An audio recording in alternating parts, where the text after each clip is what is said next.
Hi friends, इस video में हम आपको दिखाएंगे गुवाहाटी और नॉर्थ गुवाहाटी के बीच न्यूली बनाया गया ब्रिज को, जो कि 6 लेन है। यह वीडियो हमने असम के सीएम डॉक्टर हेमंत बिस्वा शर्मा के फेसबुक पेज से ली है, जहां पे उनको इस ब्रिज के बारे में डिटेल बताते हुए देखा गया था। तो चलिए सुनते हैं उन्होंने इस ब्रिज को दिखाते हुए इस ब्रिज के खासियत के बारे में और क्या क्या बात कही थी। আজি মই আছো গুৱাহাটী আৰু উত্তৰ গুৱাহাটীৰ মাজত আমি যি এখন নতুন বা সুন্দৰ দলং বনাইছো সেই দলংখন আপোনালোকক দেখুৱাবলৈ মই ফাঁচী বজাৰত উপস্থিত আছো আৰু ফাঁচী বজাৰৰ পৰা মই লাহে লাহে উত্তৰ গুৱাহাটীৰ ফালে খোজকাঢ়ি গৈ থাকিম আৰু আপোনালোকে মোৰ লগত গুৱাহাটী আৰু উত্তৰ গুৱাহাটীৰ ব্ৰিজখনৰ বা সেতুখনৰ যিটো সৌন্দৰ্য বা ইয়াৰ যিটো ইঞ্জিনিয়াৰিং মাৰ্ভেল তাক আপোনালোকে উপলব্ধি কৰিব পাৰিব। মোৰ মনত আছে 2016 চনত আমাৰ প্ৰথমবাৰ চৰকাৰ গঠন হৈছিল আৰু এই চৰকাৰ গঠন হোৱাৰ লগে লগে মোক গুৱাহাটী উন্নয়ন বিভাগৰ দায়িত্ব দিয়া হৈছিল। ছিংগাপুৰৰ সবাৰ্ণা জুৰুং ই এটা ছিংগাপুৰ গভৰ্ণমেণ্টৰ প্ৰতিষ্ঠান। তেওঁলোকক আমি নিমন্ত্ৰণ কৰিছিলোঁ গুৱাহাটীলৈ দুখন দলঙৰ আৰ্কিটেকচাৰেল লেআউট আমাক বনাই দিবৰ বাবে, এখন গুৱাহাটী উত্তৰ গুৱাহাটী আৰু শুৱালকুছি পলাশবাৰী। যেতিয়া সবাৰ্ণা জুৰুঙে আমাক এই দলংখন প্ৰথম তাৰ ডিজাইন বনাই দিয়ে আৰু ই যে এটা ভায়েবল প্ৰজেক্ট তাক যেতিয়া আমাক বনাই দিয়ে, তাৰ পিছতে আমি এই ব্ৰিজখনত ক'ৰ পৰা পুঁজি পাম তাৰ বাবে আমি আলাপ আলোচনা আৰম্ভ কৰিছোঁ। অসম চৰকাৰৰ মই বিত্তমন্ত্ৰীৰ দায়িত্বটো আছিল। নিউ ডেভেলপমেণ্ট বেংক বা ব্ৰিক্স বেংক বুলিও ক'ব পাৰে আৰু নিউ ডেভেলপমেণ্ট বেংক বুলিও ক'ব পাৰে। ব্ৰাজিল, ৰাছিয়া, ইণ্ডিয়া, চাইনা আৰু সাউথ আফ্ৰিকা এই 5খন ৰাষ্ট্ৰৰ ই এটা আন্তৰ্জাতিক বেংক হয়।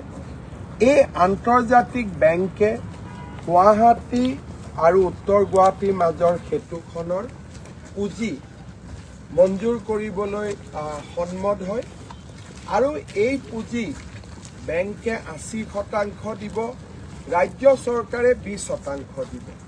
কিন্তু বেংকে যি 80% দিব তাক আমি উভতাই দিব নালাগে, তাক ভাৰত চৰকাৰে উভতাই দিব। অৰ্থাৎ এই 3000 কোটি টকাৰ যিখন দলং, এই দলংখনত 2000 কোটি টকা ভাৰত চৰকাৰে বহন কৰিছে আৰু প্ৰায় 1000 কোটি টকা ৰাজ্য চৰকাৰে বহন কৰিছে। এই দলংখনৰ প্ৰয়োজনীয়তা ক'ত আছিল? গুৱাহাটী আৰু উত্তৰ গুৱাহাটীৰ মাজত শৰাইঘাটৰ দলঙে আমাক সংযোজিত কৰে। শৰাইঘাট দলঙৰ পৰা গুৱাহাটীৰ মাজমজিয়ালৈ আহিবলৈ যথেষ্ট সময় লাগে আৰু শৰাইঘাট দলঙে এক প্ৰকাৰ গুৱাহাটীৰ যিটো ট্ৰেফিক তাক ল'বও নোৱাৰে, বহু দূৰলৈ যাব লাগে। ইয়াৰ ফলত গুৱাহাটীৰ সাউথ আৰু নৰ্থক আমি সংযোজিত কৰিব পৰা নাছিল। এই দলংখনে গুৱাহাটীৰ সাউথ আৰু নৰ্থ এই দুইটাকে গুৱাহাটীৰ মাজেৰে মধ্যম স্থানেৰে সংযোজিত কৰিব। ফলত হায়দৰাবাদ, ছেকেন্দ্ৰাবাদ, আহমেদাবাদ, গান্ধীনগৰ ধৰণে আমি দুখন মহানগৰ নিৰ্মাণ কৰিবলৈ সুবিধা পাম। গুৱাহাটী এখন পুৰণা মহানগৰ, সদায় নতুন নতুন মানুহ আহি আছে আৰু গুৱাহাটীৰ পানী, গুৱাহাটীৰ চিৱেৰেজ, গুৱাহাটীৰ ৰাস্তাই ইয়াক বহন কৰিব নোৱাৰা হৈছিলে। আমি বুজি উঠিছিলোঁ যে গুৱাহাটীখন এক্সপাণ্ড কৰাৰ বিকল্প একো নাই আৰু গুৱাহাটীখন যদি আমি এক্সপাণ্ড কৰিব লাগে, ব্ৰহ্মপুত্ৰৰ ওপৰত গুৱাহাটী আৰু উত্তৰ গুৱাহাটীক সংযোগী আমি নতুন দলং নিশ্চিতভাৱে বনাব লাগিব। 2019 চনৰ 9 ফেব্ৰুৱাৰী তাৰিখে প্ৰধানমন্ত্ৰী নৰেন্দ্ৰ মোদী ডাঙৰীয়াই এই দলংখনৰ আধাৰশিলা স্থাপন কৰিছিলে আৰু সেইগৰাকী প্ৰধানমন্ত্ৰী নৰেন্দ্ৰ মোদী ডাঙৰীয়াই 2026 চনৰ 14 ফেব্ৰুৱাৰী তাৰিখে এই দলংখনৰ শুভ উদ্বোধন কৰিব। আধাৰশিলা কৰিছিল 9 ফেব্ৰুৱাৰী, শুভ উদ্বোধন কৰিব 14 ফেব্ৰুৱাৰী।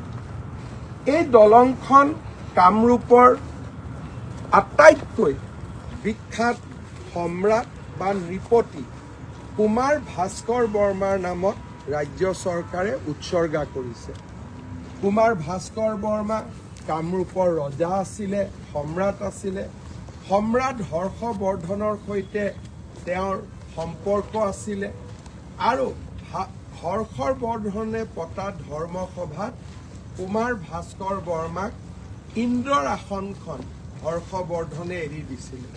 ভাস্কৰ বৰ্মাৰ সময়তে হিউৱেন চাং অসম ভ্ৰমণ কৰিছিলে আৰু প্ৰথমবাৰ বিশ্ববাসীৰ আগত অসমক পৰিচয় কৰাই দিছিলে।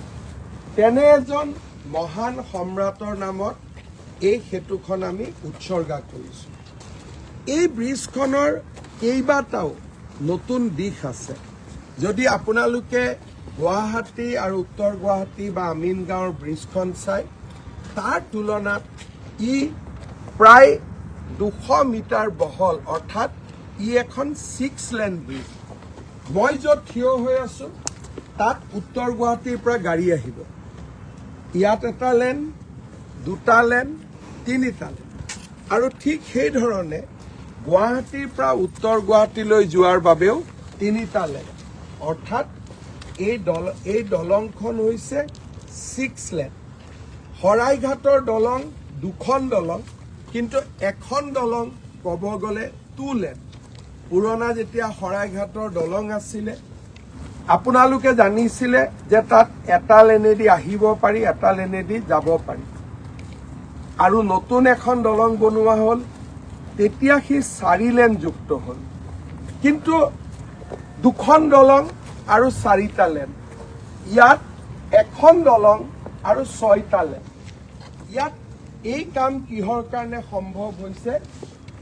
এই যে আপোনালোকে লোহাৰ বাৰবিলাক দেখিছে, ইয়াক কয় এক্সট্ৰা ড'জ, অৰ্থাৎ এই দলংখনৰ যিটো লোড, এই দলংখনৰ লোড কেবল, ইয়াক আমি কেবল বুলি ক'ম। দলংখনৰ তলত আৰু ওপৰত থকা কেবলবিলাকে এই দলংখনৰ লোড পাইলৰ লগত সমানে লৈ থকা কাৰণে এই দলংখন 6 লেন যুক্ত হ'ব পাৰিছে। আমি যদি এই দলংখনৰ বিশেষত্বলৈকে চাওঁ, মুখ্য দলংখন 1.2 কিলোমিটাৰ, অৰ্থাৎ গুৱাহাটী উত্তৰ গুৱাহাটীৰ মাজত ব্ৰহ্মপুত্ৰৰ ওপৰত এই দলংখন 1.2 কিলোমিটাৰ। কিন্তু এই দলংখনলৈ অহাৰ আগতে আমি ভৰলুমুখৰ পৰা ফাঁচী বজাৰলৈ চাউথ বেংকত আমি আৰু এখন ফ্লাইঅভাৰ বনাইছোঁ, য'ত এতিয়াও গাড়ী চলি আছে। সেই ফ্লাইঅভাৰখন হ'ল 1.36 মিটাৰ, অৰ্থাৎ 1.36 কিলোমিটাৰ। আৰু আমি যেতিয়া উত্তৰ গুৱাহাটীলৈ যাম, 800 মিটাৰৰ ভায়াডাক্ট আমি তাত নিৰ্মাণ কৰিছোঁ, যাতে আমি ট্ৰেফিক কোনো নোহোৱাকৈ আমি গৌৰীপুৰ জাংচন পৰ্যন্ত আমি যাব পাৰোঁ। আপোনালোকে চাওক কি অপূৰ্ব দৃশ্য মই আপোনালোকক দেখুৱাইছোঁ। সুন্দৰ কৰি দলং নিৰ্মাণ হ'ল। সিটোফালে চাওক, তাতো 3টা লেন, ইয়াতো 3টা লেন। আৰু এই দলংখনেদি আমি ফাঁচী বজাৰ আৰু নলবাৰীৰ পৰা আহিলে, বাইহাটা চাৰিআলিৰ পৰা উঠিলে আমি গৌৰীপুৰত অৱতৰণ কৰিম, অৰ্থাৎ আমি গৌৰীপুৰত নামিম। বৰ্তমান অৱশ্যে গৌৰীপুৰৰ ওপৰত নেশ্যনেল হাইৱেৰ ওপৰত ট্ৰেফিক ছিগনেল নোহোৱা কৰিবৰ কাৰণে আমি ট্ৰাম্পেড এটা বনাই আছোঁ। সময় লাগিব, ই জুলাইত কমপ্লিট হ'ব। তেতিয়ালৈকে আমি এই দলংখন দি পাৰ হৈ IIT গুৱাহাটীলৈ অহা যিটো নেশ্যনেল হাইৱেৰ পইণ্ট আছে, আমি তাতে গৈ অৱতৰণ কৰিম, অৰ্থাৎ তাতে আমি ৰাষ্ট্ৰীয় ঘাইপথত উঠিম। এই দলংখনৰ কেইবাটাও ইঞ্জিনিয়াৰিং মাৰ্বেল আছে। প্ৰথম ভাৰতত এক্সট্ৰা ড'জ, মই আকৌ কৈছোঁ these are extra dose cables, extra dose এনেকুৱা ব্ৰিজ আমাৰ ভাৰতত খুব সম্ভৱ এইখন দ্বিতীয়খন। কিন্তু এই ব্ৰিজখনত ইঞ্জিনিয়াৰিং বহুকেইটা মাৰ্ভেল আছে। ইয়াত ফিউচন পেণ্ডুলিয়াম বিয়েৰিং এনেকুৱা ধৰণৰ কাৰিকৰী দিশ সংযোজিত কৰা হৈছে, যি ভাৰতত থকা আন এক্সট্ৰা ড'জ ব্ৰিজত বৰ্তমানলৈকে নাই। অৰ্থাৎ সুৰক্ষাৰ দৃষ্টিভংগীৰে আন সকলো দৃষ্টিভংগীৰে এই দলংখন সম্পূৰ্ণভাৱে সুৰক্ষিত। অসমবাসী ৰাইজ, আমাৰ বহুদিনলৈ আমি আমাৰ ওপৰত নিজৰ কনফিডেন্স আমি হেৰুৱাই পেলাইছিলোঁ। মানুহে ভাবিছিল যে এনেকুৱা দলং নেশ্যনেল হাইৱে অথৰিটিহে নিৰ্মাণ কৰিব পাৰে বা ভাৰত চৰকাৰে নিৰ্মাণ কৰিব পাৰে। শৰাইঘাটৰ যিখন ব্ৰিজ, এই ব্ৰিজখন কোনে নিৰ্মাণ কৰিছিল? ভাৰতীয় ৰেলৱে। কলীয়া ভোমোৰাৰ ওপৰত দলং কোনে নিৰ্মাণ কৰিছিল? আমাৰ ইণ্ডিয়ান। কলীয়া ভোমোৰাৰ ওপৰত কোনে দলং নিৰ্মাণ কৰিছিল? National highway authority. বগীবিলৰ দলং কোনে নিৰ্মাণ কৰিছিল? ভাৰতীয় ৰেলৱে। ঢলা শদিয়াৰ দলং কোনে নিৰ্মাণ কৰিছিল? ঢলা শদিয়াৰ দলং নিৰ্মাণ কৰিছিল আমাৰ নেশ্যনেল হাইৱে অথৰিটি। কিন্তু এই দলংখন কোনে নিৰ্মাণ কৰিছে বুলি ক'লে আমি অত্যন্ত গৌৰৱেৰে সৈতে ক'ব পাৰিম যে এই দলংখন নিৰ্মাণ কৰিছে আমাৰ অসমৰ লোক নিৰ্মাণ বিভাগে। অৰ্থাৎ আমাৰ অসমীয়া ইঞ্জিনিয়াৰ, অসমীয়া চিফ ইঞ্জিনিয়াৰ, আমাৰ PWD ডিপাৰ্টমেণ্টে প্ৰথমবাৰৰ বাবে এই দলংখন নিৰ্মাণ কৰিছে। কাজিৰঙাত এলিভেটেড কৰিডৰ হ'ব, তাক নিৰ্মাণ কৰিব নেশ্যনেল হাইৱে অথৰিটিয়ে। খুব সোনকালে ভাৰত চৰকাৰৰ পৰা আমি ভাল খবৰ পাম। নুমলীগড় আৰু গহপুৰৰ মাজত টানেল হ'ব, কিন্তু তাকো নিৰ্মাণ কৰিব নেশ্যনেল হাইৱে অথৰিটিয়ে। শিলচৰৰ পৰা বৰাপানী হৈ গুৱাহাটীলৈ প্ৰকাণ্ড এটা ৰাস্তা হ'ব, তাৰো নিৰ্মাণ কৰিব নেশ্যনেল হাইৱে অথৰিটি। কিন্তু গুৱাহাটী, উত্তৰ গুৱাহাটী আৰু পলাশবাৰী শুৱালকুছি দলং নিৰ্মাণৰ দায়িত্ব মই লোক নিৰ্মাণ বিভাগক দিছিলোঁ। কাৰণ সেই সময়ত এই দলঙৰ কাম আৰম্ভ কৰাৰ সময়ত ইয়াৰ বাবে সকলো ব্যৱস্থা ৰাজ্য চৰকাৰে কৰিছিল, আৰু সেইকাৰণে আমি ৰাজ্য চৰকাৰৰ নিৰ্মাণ সংস্থা লোক নিৰ্মাণ বিভাগক এই ব্ৰিজ বনাবলৈ দায়িত্ব দিছিলোঁ। তেতিয়া মোক বহুতে কৈছিল যে অসমৰ PWD ডিপাৰ্টমেণ্টে ইমান ডাঙৰ ব্ৰিজ এখন কৰিব পাৰে নেকি। মই আৰু এবাৰ নান্দনিক দৃশ্যটো আপোনালোকক দেখুৱাইছোঁ, কিমান সুন্দৰ লাইটিঙেৰে, কি ধৰণে ই এটা সম্পূৰ্ণ জীৱন্ত প্ৰাণৱন্ত এটা লুক আমাৰ সম্পূৰ্ণ ব্ৰিজখনৰ। আপোনালোকে মই কথা কৈ থাকোঁতে চাইও থাকিব পাৰিব। আমি বিশ্বাস কৰিছিলোঁ আমাৰ ইঞ্জিনিয়াৰসকলৰ ওপৰত, আৰু আমাৰ যি ৰাজ্য চৰকাৰৰ শক্তি তাৰ ওপৰত আমি বিশ্বাস কৰিছিলোঁ। আৰু আজি সঁচাকৈয়ে মই গৰ্বিত যে ৩,০০০ কোটি টকাৰ এই যিখন ব্ৰিজ, সেতু কুমাৰ ভাস্কৰ বৰ্মা সেতু আমাৰ লোক নিৰ্মাণ বিভাগে নিৰ্মাণ কৰি উলিয়াব পাৰিছে। শ্ৰদ্ধা ৰাইজ, ৰাতিপুৱা মই সাংবাদিক মেলত এটা কথা কৈছিলোঁ। ৬২ চনত যেতিয়া শৰাইঘাটৰ দলং হৈছিল, তেতিয়াওতো গুৱাহাটীৰ মাজেৰেই হ'ব পাৰিলেহেঁতেন। কিয় হোৱা নাছিল? কাৰণ আমাৰ যি পূৰ্বসকল আছিল, আমাৰ ছিনিয়ৰসকল আছিল, জ্যেষ্ঠজন আছিল, তেওঁলোকে গুৱাহাটী এয়াৰপৰ্টৰ পৰা নাৰেংগীলৈ ব্ৰহ্মপুত্ৰৰ আটাইতকৈ যিটো অংশ আটাইতকৈ ওচৰ আৰু য'ত পানী সদায় থাকে, তাতে তেওঁলোকে দলং নিৰ্মাণ আটাইতকৈ ছেফ বুলি ভাবিছিলে। এই জাগাত য'ত আমি এই দলংখন নিৰ্মাণ কৰিছোঁ, ই অত্যাধিক প্ৰত্যাহ্বানেৰে পৰিপূৰ্ণ।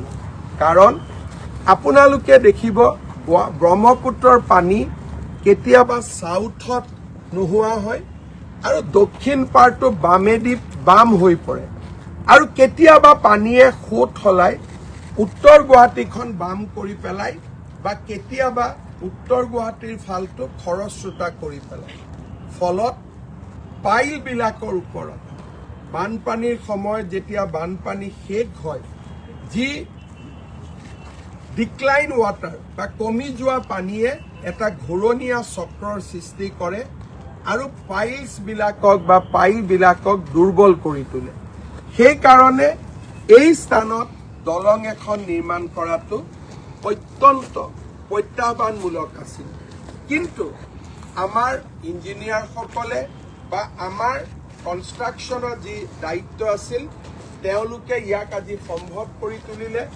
আৰু 14 ফেব্ৰুৱাৰীৰ দিনাখন আমি এই দলংখন ৰাজহুৱাভাৱে মুকলি কৰি দিলোঁ এই দলংখনত আহি আপোনালোকে মই য'ত থিয় হৈ আছোঁ মোৰ সন্মুখত মা কামাখ্যাৰ মন্দিৰ এই দলংখনত থিয় হৈ মা কামাখ্যাৰ মন্দিৰটো আমি সুন্দৰ কৰি মা কামাখ্যাৰ মন্দিৰৰ দৰ্শন লাভ কৰিব পাৰোঁ মোৰ মনত এটা ইচ্ছা আছিলে মই ৰাতিপুৱা কৈছিলোঁ যে 14 তাৰিখে দলংখন আমি যেতিয়া শুভ উদ্বোধন কৰিম 28 ফেব্ৰুৱাৰীলৈকে এই দলঙত আমি গাড়ী মটৰ উঠিব নিদিওঁ অৰ্থাৎ 21 তাৰিখলৈকে এই দলং 28 তাৰিখলৈকে অৰ্থাৎ ফেব্ৰুৱাৰী মাহ গুৱাহাটীৰ ৰাইজে এই দলংখনৰ ওপৰেদি খোজ কাঢ়ক অসমৰ ৰাইজে এই দলংখনৰ ওপৰেদি খোজ কাঢ়ক আৰু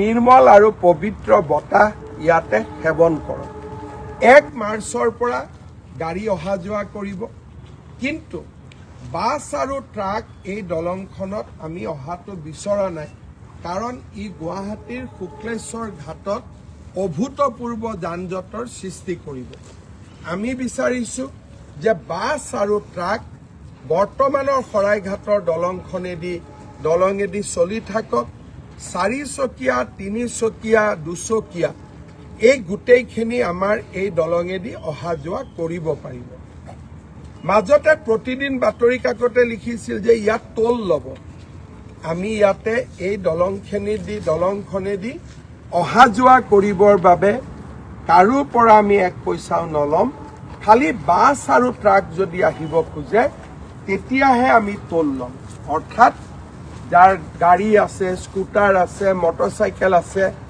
বা অটো ৰিক্সা আছে তেওঁলোকে ধুনীয়াকৈ এই দলঙেদি অহা যোৱা কৰিব পাৰিব অৱশ্যে আমি স্পীড এটা কণ্ট্ৰোল ৰাখিম যাতে কোনেও গৈ আমাৰ ভৰলুমুখৰ পৰা অহা গাড়ীত খুন্দা মাৰিব নোৱাৰে